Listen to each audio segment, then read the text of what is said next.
Kamis 13 Mei 2021, di mana saat ini banyak material-material lumpur yang sedang dibersihkan.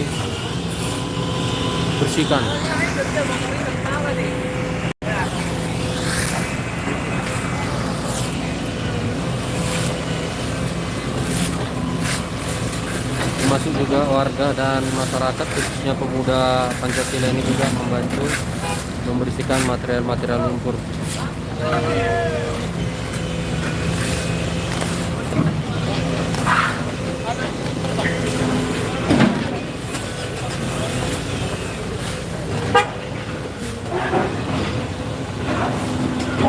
Yang satu kendaraan tadi sudah dibersihkan.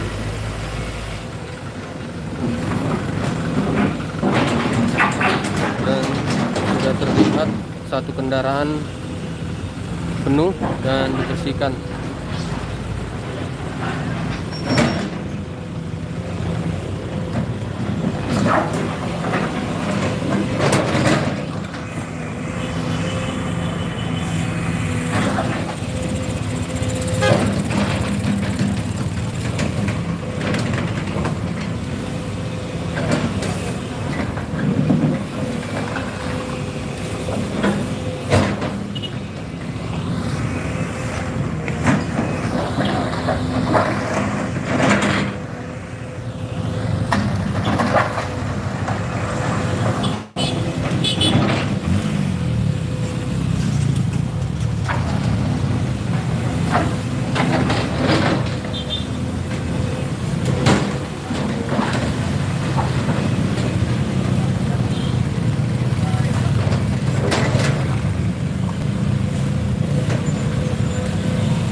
Dari Kota Parapat, Tagor Stohang melaporkan.